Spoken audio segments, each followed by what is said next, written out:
बच्चों, आज हम आपको कराने जा रहे हैं एक्सरसाइज 1.4 का क्वेश्चन नंबर 1 और 2। इन दोनों क्वेश्चन को हमने साथ में लिया है। देखिए क्वेश्चन है बिना विभाजन प्रक्रिया के। पहली बात तो आपको विभाजन प्रक्रिया नहीं करनी। विभाजन प्रक्रिया का अर्थ है कि आपको भाग नहीं देना है।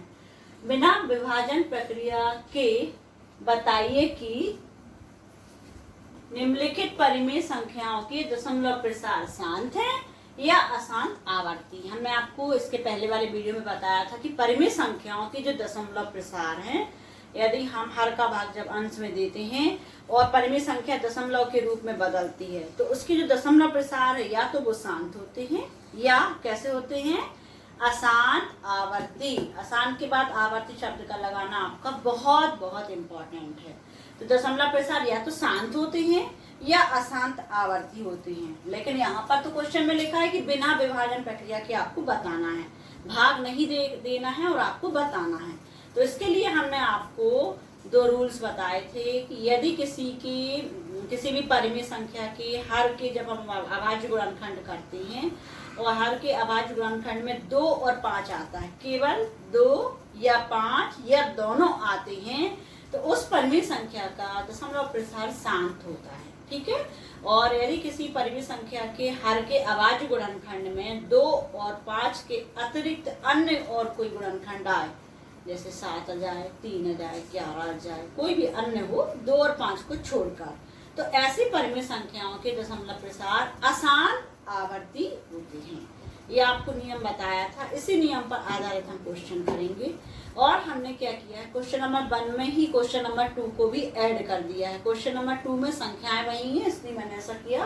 तो क्वेश्चन नंबर 2 ये है कि यदि दशमलव प्रसार शांत है तो क्वेश्चन नंबर 1 की जितनी भी संख्याओं के दशमलव प्रसार शांत होंगे उनको दशमलव रूप में भी हमको बदल कर लिखना है।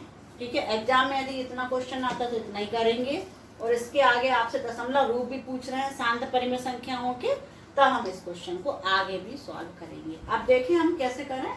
तो हमने सबसे पहले आपके सामने लिया है फर्स्ट नंबर का क्वेश्चन 13/3125। तो हमें यहाँ पर केवल हर को देखना है। हर है हमारा 3125, तो हम क्या निकालेंगे, हर के अभाज्य गुणनखंड निकालेंगे। देखिए ये हमने लाइन खींच लिया। अभाज्य गुणनखंड निकालने के लिए हमने आपको नियम भी बता चुके हैं। 2 का भाग जाएगा कब 3 का जाएगा, तो आप नियम लगा कर देखें। 2 का इसमें जा नहीं रहा भाग। ठीक है। इकाई के अंक में 5 है। 3 के भाग के लिए सारे अंकों का योग कर लें। 5 और 2 7 8 9 10 11। तो 11 आ रहा है। 3 से 11 विभाजित नहीं होता है तो 3 का भी भाग नहीं जाएगा। अब इकाई के अंक में हम देख रहे हैं कि 5 है और 5 का नियम यही है, इकाई के अंक में 0 हो या 5 हो, तो इसमें भाग जाएगा 5 से। ठीक है। इसमें 6 बार जाएगा। 5 छिक्के 30, 1 बच गया, 12 हो गए, 5 दूनी 10, 2 बच गए, 25 हो गए, 5 25। ठीक है। फिर से पुनः 5 से जाएगा। 5 एकम 5, 1 बचा घटाने पे तो 12, 5 दूनी 10, अब बचे 2, 25 हो गया, 5 25। फिर 5 का जाएगा। 5 दूनी 10, 2 बचा, 5 25। फिर 5 का जाएगा। इस तरीके से हमने 3125 के क्या निकाल लिए हैं, अभाज्य गुणनखंड निकाले हैं। 3125 के गुणनखंड है 5 गुणित 5 गुणित 5 गुणित 5 गुणित 5। अब आप काउंट करिए 5 कितने बार आया है, 1 2 3 4 5। तो 5 की घात 5 लिख लेंगे, हम इसको घात के रूप में लिख लेंगे। अब हम देख रहे हैं कि 3125 की जो गुणनखंड है उसमें केवल 5 आए हैं, 2 नहीं आया है। ठीक है। तो ये आपका है 5 की घात m के रूप का। ठीक है। हमने आपको बताया था कि 2 की घात n और 5 की घात m के रूप का हो, या अकेला ये भी 5 भी हो सकता है, अकेला 2 भी हो सकता है।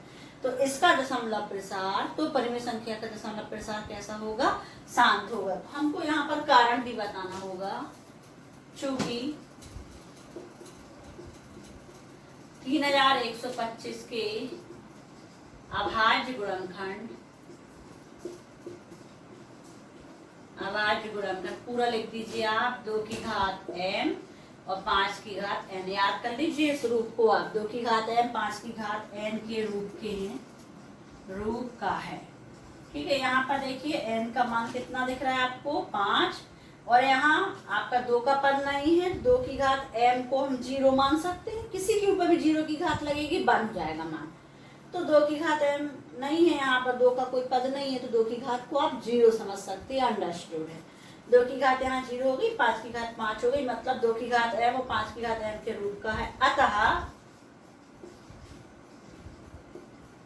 जो हमारी परिमेय संख्या थी 13/3125 का दशमलव प्रसार कैसा हो गया? शांत। ठीक है, दशमलव प्रसार शांत होगा। ठीक है, ये आपका एक आंसर आ गया। ये क्वेश्चन नंबर 1 का यहाँ तक आपको कंप्लीट हो गया। आपको केवल इतना बताना है क्वेश्चन नंबर 1 में कि शांत होगा या अशांत आवर्ती होगा। तो ये आप तो बहुत अच्छे समझ गए होंगे कि सारे क्वेश्चन में हमको क्या करना है। सारे क्वेश्चन के हर का आपको अभाज्य गुणनखंड निकालना है, फिर चेक करना है कि 2 और 5 के अतिरिक्त और अन्य कोई गुणनखंड आएंगे जिनके उनका अशांत आवर्ती हो जाएगा। जिसमें केवल 2 या 5 या दोनों आएंगे उसका दशमलव प्रसार शांत होगा। अब ये तो बात थी कि केवल हमें चेकिंग करना थी क्वेश्चन नंबर 1 में, लेकिन क्वेश्चन नंबर 2 में ये कहा गया है कि जिन परिमेय संख्याओं के दशमलव प्रसार शांत है उनको भी ज्ञात कीजिए। तो जैसे इसमें दशमलव प्रसार शांत हो गया, तो क्वेश्चन नंबर 2 के लिए हमको यहाँ तक तो करना ही पड़ेगा। इसके आगे हम उनको दशमलव प्रसार दशमलव रूप में भी लिख कर बताएंगे। देखिए यहाँ से आपको थोड़ा सा ध्यान से समझना है, मैं इसको रफ कर दूं। हमें दशमलव प्रसार को शांत तो है, इसको दशमलव रूप में भी लिखना है। तो हम इसको कैसे लिखेंगे आप ध्यान दीजिए। इसमें 13/3125 बराबर जो संख्या वह लिख लीजिए, और इसके जो गुणनखंड निकाले थे घात के रूप में वो क्या आ गए थे? 5 की घात 5। तो हमें इस रूप में ही इसको लिख लेना है, 5 की घात 5। यहाँ तक आपको क्लियर हुआ? देखिए 13 बटे जो भी आपके गुणनखंड आएंगे घात के रूप में आप लिख लेंगे। अब हम देखेंगे इसमें यदि आपके गुणनखंड में 5 की घात है तो आप 2 की घात से गुणा करेंगे। कितनी घात से? जितनी घात यहाँ पर है। 5 की घात 5 है तो हम जैसे परिमेयकरण करते थे, आंसर में गुणा करते थे, वैसे यहाँ पर भी हम 2 की घात 5 का 5 घात को 5 घात से गुणा करना है। 2 की 5 का गुणा और भाग करेंगे इस संख्या में। देखिए किस तरीके से लिखा जाएगा। बीच में आप गुणा का चिन्ह बनाइए। 2 की घात 5 बटे 2 की घात 5 से गुणा करेंगे। यदि यहाँ 2 होता तो हम 5 की घात से करते, उतनी ही घातों से करना है जितनी की यहाँ पर है। ठीक है, अब आप देखिए क्या होगा इससे। 13 गुणे 2 कितने बार आया है? यहाँ पर 5 बार आया है, तो इसको तो आपको 5 बार लिखना ही है। खोल लीजिए इसको, 5 बार लिख लीजिए। 13 गुणे 2 की घात 5 मतलब 2 को हमने 5 बार लिख लिया। गुणा भी हम करेंगे। अब यहाँ पर आपको खोलना नहीं है। यहाँ पर आप देखिए 5 की घात भी 5 है। हाँ आप देखिए 5 की घात भी 5 है और 2 की घात भी 5 है। तो हम देख रहे हैं कि घातें समान हैं, तो आधार बीच में लगा है गुणा का चिन्ह, तो आधार को एक कोष्टक में रख सकते हैं हम। तो 5 और 2 को एक कोष्टक में रख लेंगे हम, और घात जो दोनों की है बाहर हम कोष्टक के बाहर निकाल के एक बार लगा सकते हैं। ऐसा कर सकते हैं हम। 5 और 2 को हमने एक कोष्टक में रखा, क्यों? क्योंकि बीच में गुणा का निशान है, और इनकी घात जो एक से थी कॉमन थी उनको हमने एक बार लगा दिया। अब हमें इसको करना है सॉल्व, हल करना है। ठीक है, अब हमको गुणा भी करना है। ठीक है, गुणा करें अपन। तो 2 दूनी 4, दूनी 8, दूनी 16, दूनी 32। 32 और 13 का गुणा कर लें हम। ठीक है, इस तरीके से आप किसी भी तरीके से गुणा कर सकते हैं। तो रफ में आप निकाल लीजिए 32 गुणे 13। ठीक है, हम निकाल लेते हैं। 13 से डायरेक्ट इंटू कर रहा है। 13 दूनी 26 की 6 लाइक 2, 13 दूनी 26, 13 थी 39, 40 और 1 41। तो ये आ गया हमारा 416 अंश में गुणा करने के बाद। आप गुणा करके देख सकते हैं 416 आ रहा है। अब यहाँ पर हो गया 5 दूनी 10। सारे क्वेश्चन में हमको 10 ही बनाना है, इसी पर फोकस कीजिए। 10 की घातांकों में बदलना, 5 घात तो लगी हुई है। तो हमें इस तरीके से गुणा करना है कि हमारा 5 होगा तो हम 2 से गुणा करेंगे, 2 होगा तो 5 से करेंगे, जिसमें 5 दूनी क्या हो जाता है 10, और 10 की घात के रूप में आपका हर बदल जाता है। आपका उद्देश्य है कि जो हर है उसको 10 की घातांक में बदलना है। क्यों? क्योंकि अब आप देखिए इससे क्या होगा। अब हम 10 को 5 बार लिख लें, मतलब 5 शून्य लगा लें। 5 1 2 3 4 5। क्यों? क्योंकि 10 की घात 5, 10 का 5 बार गुणा होगा तो कितने जीरो हो जाएंगे? 5 जीरो हो जाएंगे। अब आपको भाग देने की कोई आवश्यकता नहीं है। हमने देखा है कि यदि हम इसको दशमलव रूप में बदलेंगे तो कितने जीरो है यहाँ पर? 5।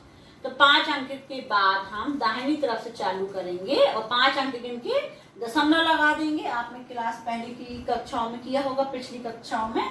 तो 5 अंक गिन लें हम तो 6 1 2 3 1 2 3। अब हमारे पास अंक नहीं है तो हम जीरो बढ़ाएंगे, 2 जीरो बढ़ा लीजिए आप। 5 1 2 3 4 5। 5 अंक के बाद दशमलव लग गया, दशमलव के यहाँ पर कुछ नहीं है तो क्या आएगा? जीरो।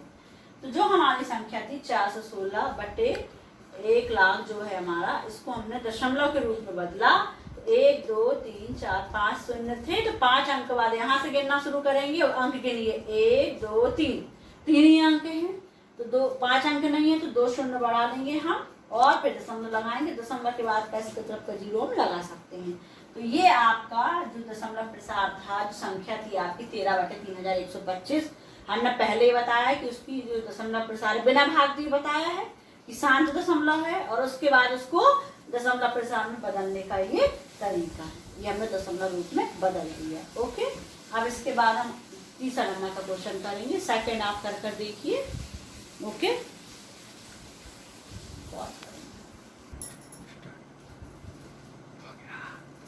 अब हम करेंगे एक्सरसाइज 1.4 का क्वेश्चन नंबर फर्स्ट का थर्ड।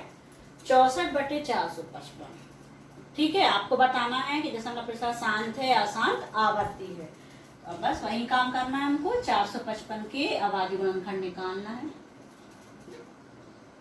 अब इसमें देखिए 2 से तो जा नहीं रहा भाग, 3 से भी लगा लीजिए नियम, योग करके देख लीजिए। नहीं जा रहा है 3 से, किससे जाएगा? 5 से जाएगा। 5 नाम 45, सीधे सीधे 9 बार चल लग गया। 5 एकम 5। अब आप देखिए 5 के बाद हम किससे देखेंगे करके? 7 से करके देखेंगे। 7 का मन में देखिए भाग पूरा पूरा जाता है क्या? ठीक है, देखा आपने जा रहा है, 7 से भाग दे दो आप। 7 एकम 7, 9 में से 7 को घटाएंगे 2 बचेंगे, 21, 7 3 21। अब 13 अभाज्य संख्या, 13 में 13 का भाग चला जाएगा, 13 एकम 13। इस प्रकार से हमने 455 के अभाज्य गुणनखंड निकाल लिए हैं। 5 गुणित 7 गुणित 13। अब इसको हम घातांकों के रूप में नहीं लिख पाएंगे क्योंकि सभी सिंगल टाइम से आ रहे हैं। ठीक है, अब हम पर देख रहे हैं कि इसके जो अभाज्य गुणनखंड है हर के, उसमें 5 के अतिरिक्त 2 और 5 के अतिरिक्त, क्या 2 तो है नहीं, 5 के अतिरिक्त 7 और 13 भी। ठीक है, 5 के अतिरिक्त कौन कौन से संख्याएं हैं? 7 और 13। तो हम लिखेंगे क्या? चूंकि हर के अभाज्य गुणनखंड में अभाज्य गुणनखंड किस रूप का नहीं है? याद कर लीजिए, 2 की घात m और 5 की घात n के रूप का नहीं है। ठीक है, नहीं है ना, रूप का नहीं है। अतः